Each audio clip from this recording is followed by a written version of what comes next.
Hello, and welcome to today's Dorset Council Local Plan webinar. This time we're focusing on the central area and heritage. Our speakers today are Hilary Jordan, Service Manager for Spatial Planning, Chris Lee, Planning Policy Officer, and James Weir, Senior Conservation Officer. I'm Councillor David Walsh, Portfolio Holder for Planning at Dorset Council, and one of 3 ward councillors for the Gillingham area. Before we get started, I'd like to remind you of a few housekeeping points that will help you get the most out of this session. The speaker's presentation will run for approximately 20-25 minutes. Following this, we will answer the questions that have been received. Any further questions will either be answered on our website or, if applicable, at a different webinar. Go to www.dorsetcouncil.gov.uk and search Dorset Council Local Plan webinars for more details. If you lose connection to this session, then please try rejoining. You may want to ensure your Wi-Fi is at an optimum level by disconnecting all other devices from the Wi-Fi. So you might be wondering what a local plan is and why it is so important. A local plan sets out the future of Dorset until 2038. That's a 17-year timescale. It outlines the strategy for the growth Dorset needs. So housing, jobs, shops, community services such as schools are in the right places and of the right character. It also helps to protect our unique environment and acts to help alleviate our impacts on the climate. To help us plan for you, your children's and your grandchildren's future, we need you to get involved. Go to www.dorsetcouncil.gov.uk, Dorset Council Local Plan, for more details on how you can help. Because you can help plan the future of Dorset. This particular webinar sets out how the planning team have shaped the central Dorset area. This includes areas such as Dorchester, Weymouth and Crossways. After this, our conservation expert will talk about how Dorset's history is considered in the local plan. So I'll now hand over to Hilary Jordan to help us understand more about these proposals. Thank you very much, David. Starting with the agenda for today, we're going to focus on 2 distinct areas. Firstly, we're going to talk about how the Dorset Council Local Plan is proposing to shape the central area of Dorset, including the strategy for the area and where we propose new housing or employment development. And the second part of the agenda is going to be our Senior Conservation Officer helping us to understand how heritage is considered in planning and how the local plan is proposing to consider our protected assets. So I'm going to start by talking about how the Dorset Council Local Plan strategy for this particular central Dorset area was developed. Local plans must provide for enough homes and employment land, and our plan needs to provide enough space for more than 30,000 homes over the plan period, that is, up to 2038. These targets are set out by national government, but we as a local authority must decide where these homes should go. To help us decide, we've divided the Dorset Council area up into what we call functional areas. These reflect where housing and economic markets strongly influence the need and demand for new homes and employment land in different ways. We've identified 4 broad housing and economic market areas across Dorset. We then use our knowledge about our settlements within each housing and economic market area and their different roles to create a settlement hierarchy. And our proposals consist of a hierarchy with 3 tiers, the top one being the largest and most sustainable settlements in the Dorset Council area. We've tried to concentrate growth at the settlements in these top 2 tiers of the hierarchy, as these settlements have the largest numbers of facilities, services and jobs.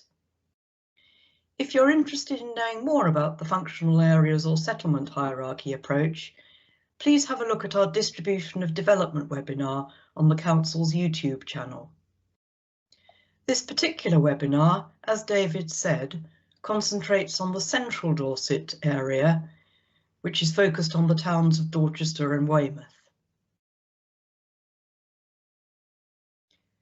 So moving on to looking at the constraints and considerations applying to this area.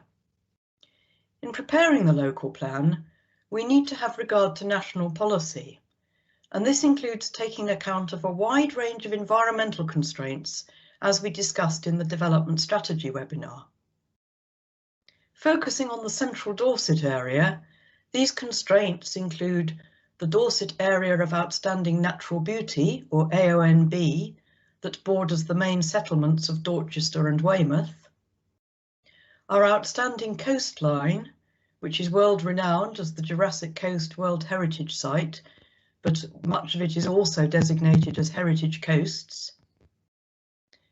There are issues around nitrate emissions and drainage into Poole Harbour from within this catchment area, which can affect nature conservation areas, including the internationally important nature conservation sites. There are areas that experience coastal and river flooding, which could worsen with the impacts of climate change. There are a lot of important historic and archaeological sites. And finally, there are areas of deprivation that are within the top 10% in the country, particularly in Weymouth and Portland. It's really important that we consider the impact of development on these issues, but also whether the local plan can help to alleviate some of the more negative issues. And in preparing the plan, we also need to consider the opportunities that each area brings. This part of Dorset has some good transport connections, with rail connections to London and Bristol, Portland Port, and the strategic road network. Some areas are highly sustainable in relative terms across Dorset, with towns such as Dorchester and Weymouth having a good range of services and facilities within them, as well as reasonable transport links to other areas. When placed in the right locations, development can help to provide housing and employment for our future generations.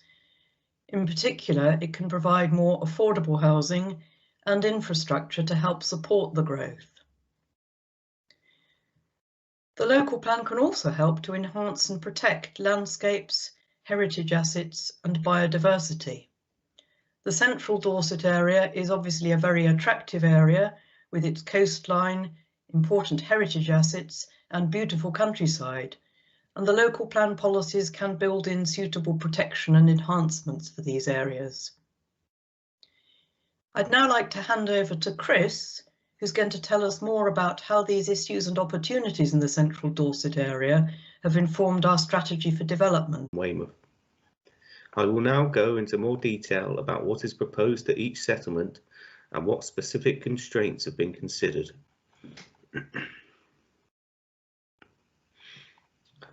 Firstly, let's discuss Dorchester.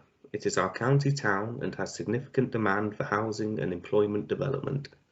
Dorchester experiences high levels of inward commuting, particularly from Weymouth, and the plan seeks to improve the balance of housing and jobs whilst recognising the town's important heritage. In terms of constraints, Dorchester is flanked by AONB to its southern and western edges, and the floodplain of the River Frome runs to the north of the town. It is rich in history dating back to the Roman period, and its many heritage assets are a key feature. Key archaeological sites such as Maiden Castle and Poundbury Camp are significant assets for the town. As such, landscape and heritage sensitivities need to be addressed by development carefully. Avoidance, mitigation or compensation for any negative impacts on these important aspects of Dorchester are built into our proposals when considering growth. So there are two main locations for growth at Dorchester itself. Significant growth is proposed to the north of Dorchester as a series of linked neighbourhoods and as detailed on the map in orange, to be developed in accordance with master plan reflecting garden community principles. Additional school provision and a link road between the A35 and A37 would be delivered as part of the development. So development north of Dorchester will provide significant copse planting to break up in views from the AONB and should avoid or minimise any harm to the significance of designated and non-designated heritage assets. Development will be avoided in areas at risk from flooding, for example in areas of water meadow. Smaller growth is proposed in Dorchester on the strip of land south of Castle Park for around 100 homes, and to complement the growth north of Dorchester at the nearby larger villages of Charminster and Charlton Down, providing around 250 and 90 homes respectively. At Charminster, improved access from the A37 would serve the development, and across all sites, measures to mitigate impact on the setting of the AONB and nearby heritage assets will be included in development.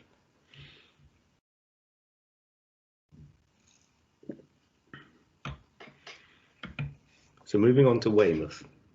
Weymouth is the largest town in the Dorset Council area, and this is an important tourist destination.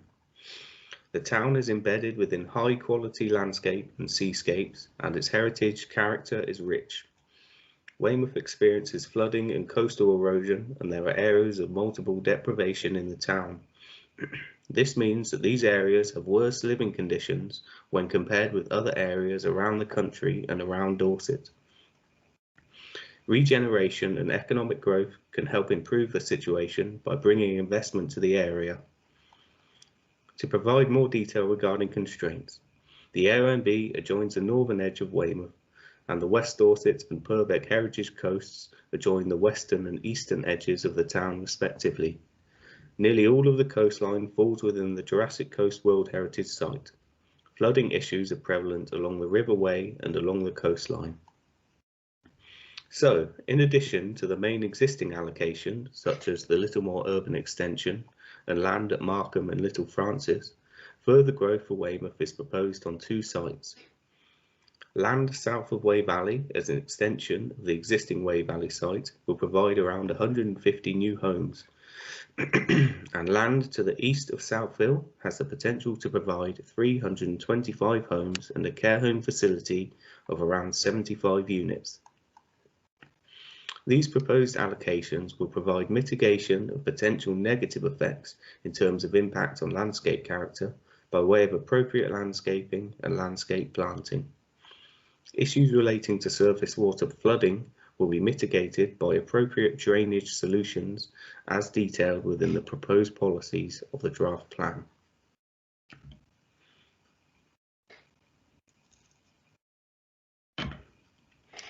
Closely related to Weymouth is the town of Chickerell. Chickerell has seen significant growth of late. It lies just east of the area of outstanding natural beauty and the heritage coast. Local industrial estates provide more jobs than there are economically active people, but as mentioned, the town has a close relationship with Weymouth. Despite these close links, Chickerell has its own identity. There is a continuing demand for affordable housing in the town, and any development here, and indeed across Weymouth, could impact on the Chesil and Fleet habitat site. So, development at Chickerell is based around continued development of existing allocations at Putton Lane, which is nearing completion, and the Chickerell urban extension comprising land to the north and east.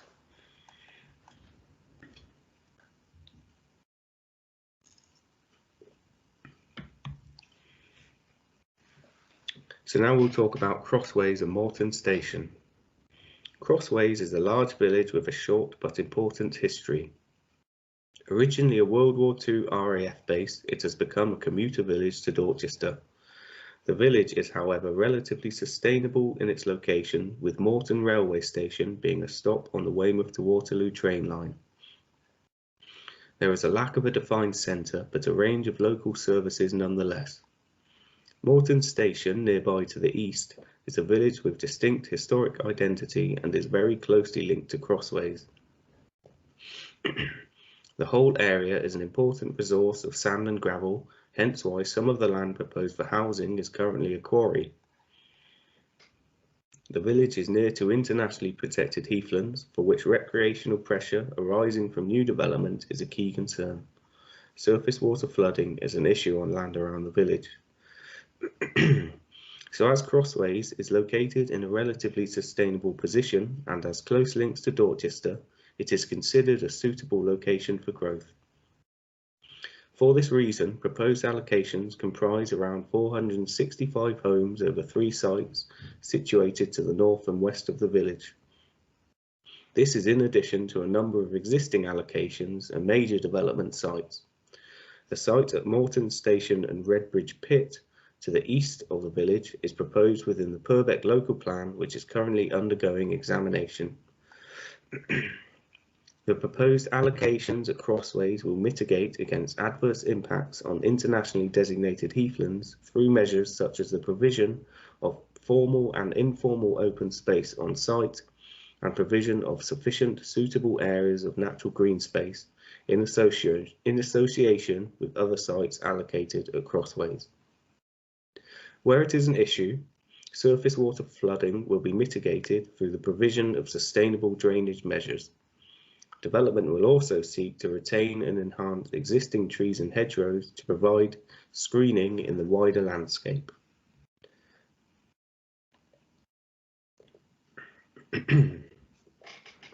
So finally, we'll talk about Portland. Portland is an island of unique character. It is home to a variety of distinct small settlements. The quarrying industry and employment areas are very successful. Chesil Beach links Portland to the mainland of Weymouth by a single carriageway road, and this runs along the Jurassic Coast World Heritage Site and the West Dorset Heritage Coast at Chesil Beach. Development on Portland is constrained significantly by the unique environment, habitats and heritage. On Portland, there are also areas of high deprivation. Recent regeneration has sought to address this issue and will continue. On this note, there is a mismatch between employment opportunities and skills on Portland. We do not consider there to be any opportunities for significant growth on Portland to the constraints highlighted, but there is an opportunity to expand employment provision by 0.8 hectares. So that's about it for Central Dorset. If you'd like to hear more about the other areas in Dorset Council, have a look at our website and the other webinars we are recording. Now I'll hand over to James Ware, our Senior Conservation Officer for Spatial Planning and Major Projects, to tell us more about Dorset's heritage. Thank you very much for that, Chris. Well, it gives me a great pleasure to introduce the heritage aspects of the new local plan, both in terms of the specific policy and also touching on some more general themes. And I should say, of course, that though heritage is included here with the central functional area of the new local plan, what I have to say applies to all the areas of Dorset Council covered by the plan. So just a little bit about the conservation team of which I'm a part. We provide heritage-related advice and content to planning policy through the spatial planning team, as well as providing professional and objective advice to planning case officers in determining planning applications and whether we can support them in terms of national and local heritage policy. And more about what the team do is covered in the explanatory text to the heritage assets policy. In terms of heritage, I just want to say a couple of words about what that is. It's a term that covers many areas, but essentially it's aspects of the past which have survived to the present, and crucially that conveys meaning and understanding of that past to us. And that can be past events, past communities, past lives.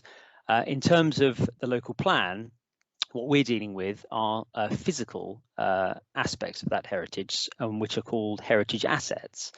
Now, these can include buildings, monuments, sites, places, areas, landscapes, all sorts of things which contain heritage interest and therefore have to be taken into account in planning decisions. And some of these are listed or designated, some are unlisted or non-designated, but all of them are acknowledged as an irreplaceable resource, which we should conserve in a way that's appropriate to how significant they are. And just looking at what we have here, that we have listed these heritage assets encompass listed buildings, and these can range across an entire gamut of structures from drinking fountains, such as the one in the centre of West Bay near Bridport, to country houses such as Kingston Lacey House near Wimborne. We also have scheduled monuments, in plenty of those in Dorset, and these range from the 8,000-year-old Middle Stone Age site at Culverwell on Portland to World War II gun emplacements in Studland. We also have just under 200 conservation areas, which recognise and protect areas of special architectural and/or historic interest in our towns and villages. We have just under 40 registered parks and gardens. These range from Charborough Park estate near Stoneminster Marshall to Ford Abbey, all the way over near Chard Junction. And of course, as we've mentioned before, we have England's only natural World Heritage Site, the Dorset and East Devon coast, the Jurassic Coast. And on top of these, we have thousands more non-designated heritage assets, which may be known or unknown. And although they don't have the same statutory protection as some of those I've just mentioned, they still carry those stories and they still hold that meaning that we have to take into account. So this just reflects just how exceptionally rich Dorset is in terms of heritage. Next slide, please. And as I mentioned about statutory protection, scheduled monuments, listed buildings and conservation areas are protected by national government legislation. And beneath that, the National Planning Policy Framework interprets and guides plan making and decision taking to heritage assets on a national level, as well, not just heritage assets, many other things as well. And so if the national planning policy is the framework, the local plan is very much the cladding of that edifice, and it supplements and sets out how the principles and approaches are applied at local authority level to make plans and take decisions affecting Dorset's heritage in this case. And the last thing to note is our approach to conservation, which is really there's something which maintains an element of myth in that it's intended to prevent changes to heritage assets, which is certainly something that isn't true. And our approach on that is to manage that change, to ensure that the legibility and the meaning of those stories from the past aren't lost in the process of us adding that meaning and those stories of our own time. Next slide, please.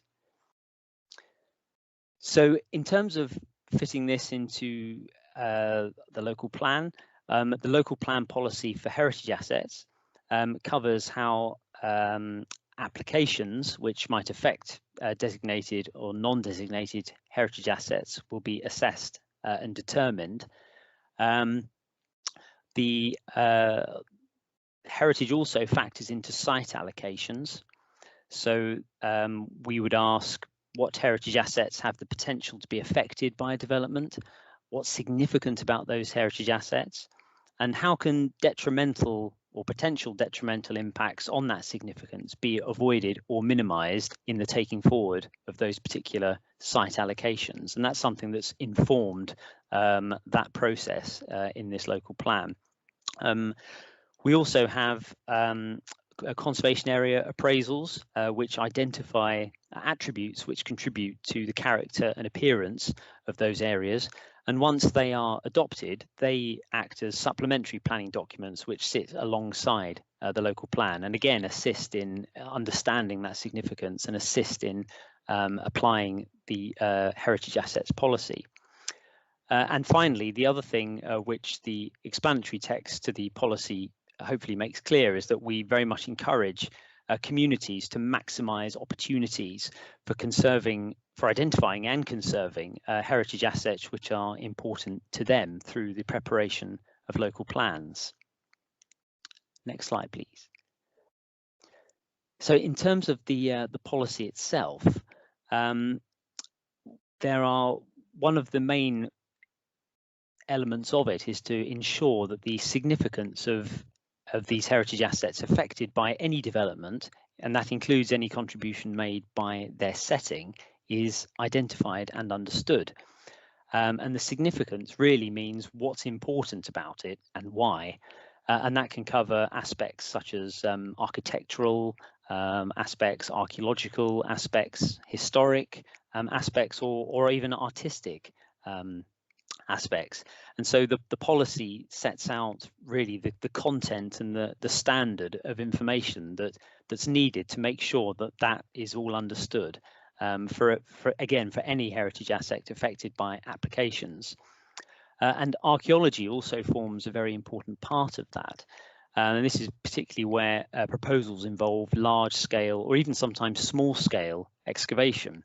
And archaeological aspects can be predetermination, which might require field evaluation or trenches to establish what a site might contain and how significant it's likely to be. Or that can be as a planning condition where watching briefs and recording might be required, again, to make sure that we have made a record of anything which might be harmed or removed as a process of development.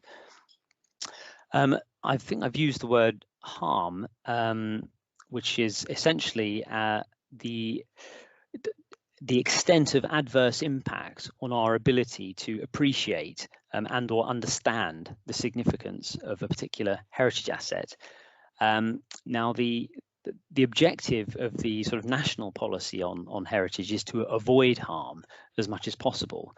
So the justification increases along with the scale of harm, and also depends on whether the heritage asset is designated or not.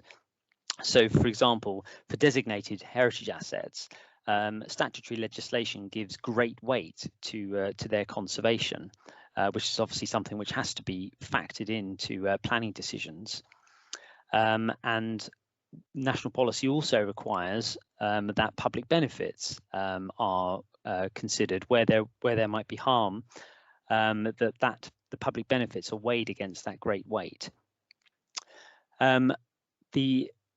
Heritage issues can be extensive and complex and require much investigation and much analysis and much thought. But I think the important thing is that we take constructive approaches, as again, hopefully the heritage policy and its explanatory text will make clear, because these are the best ways to ensure that Dorset's heritage, our heritage, essentially survives to keep telling those stories. On that note, I'd like to hand back to Councillor Walsh. Thank you very much. Thank you all very much. I know our leaders will have found this fascinating. I did. People will now have a better understanding of the functional areas and the proposed plans for the central Dorset area, and the constraints and considerations such as AONBs and heritage coastline, to mention just two of Dorset's many heritage assets.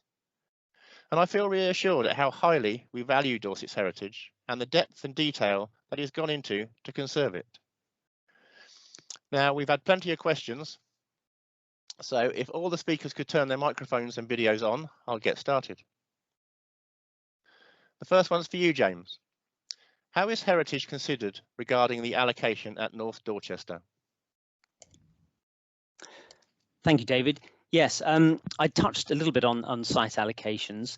So the North Dorchester site, like all the other allocations which have come forward, are subject to a fairly systematic process, which is in accordance with sort of historic England guidance when it comes to site allocations, and essentially a stepped process, which begins essentially with identifying which heritage assets are affected by a potential site allocation, and understanding, then once that's done, understanding what contribution the site makes to that significance, and then identifying what the impact of the allocation could be on that significance.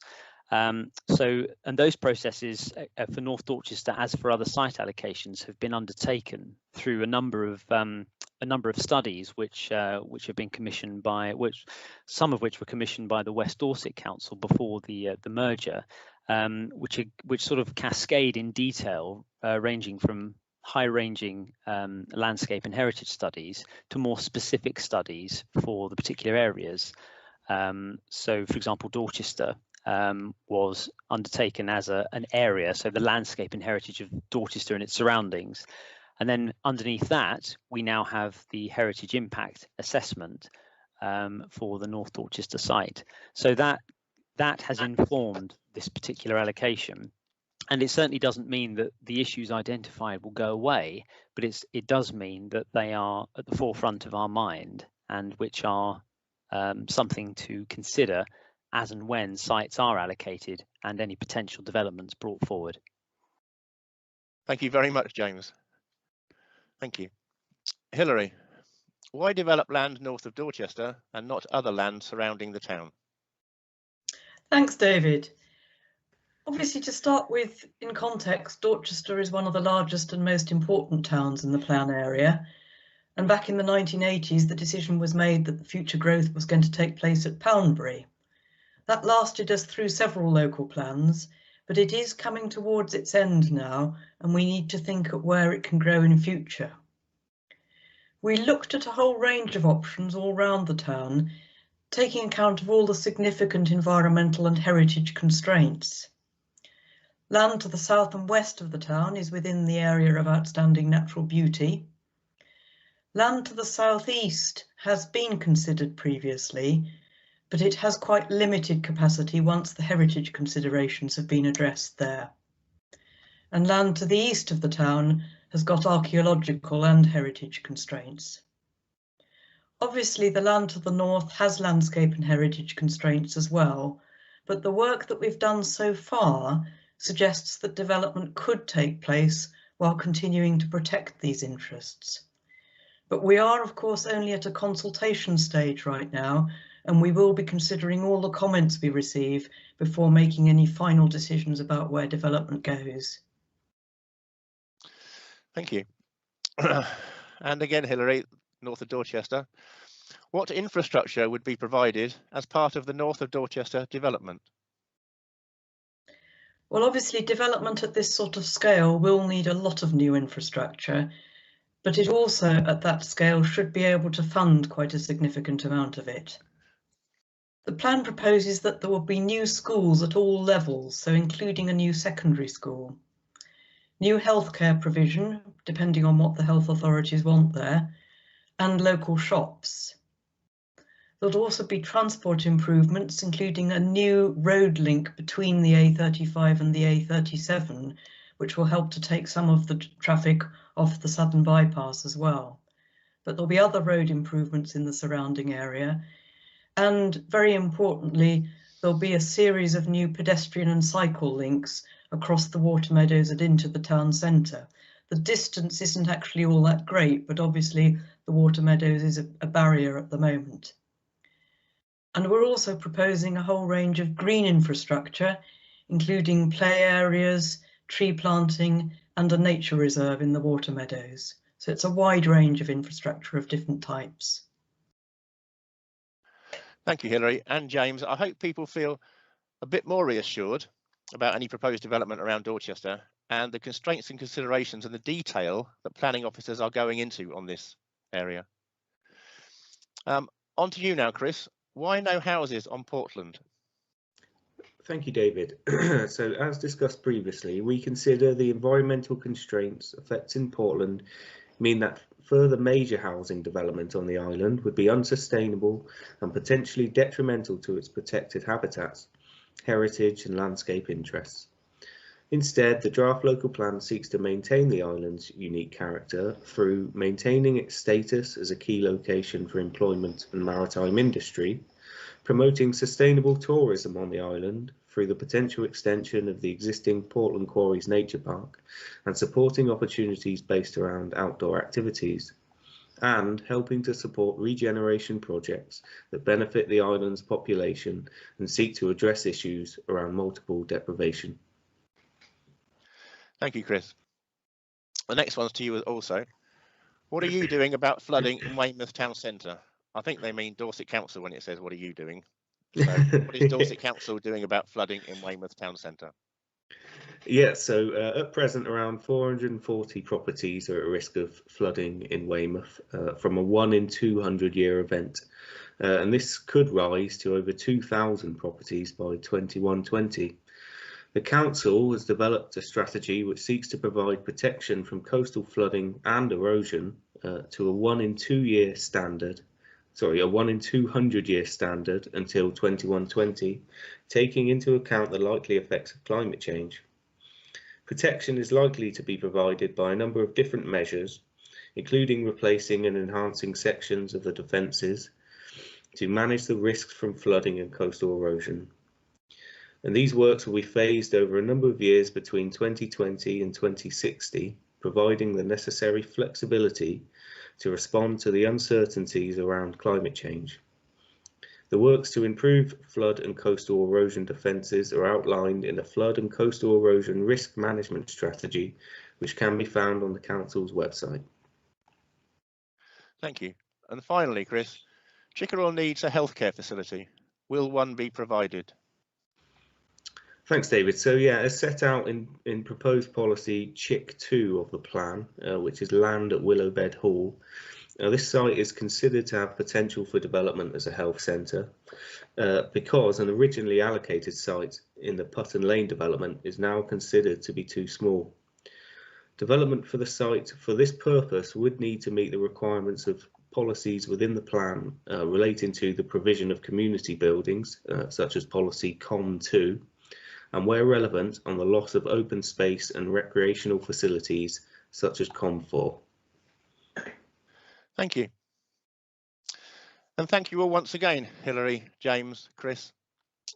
I hope people have found this informative. And just a reminder, any questions we didn't get time for will be answered either at a different webinar or on our website within 2 weeks, along with a recorded presentation. Have a look at our webpage for more information on other webinars or podcasts if you have interest in other subjects. Well, thank you again, and bye for now.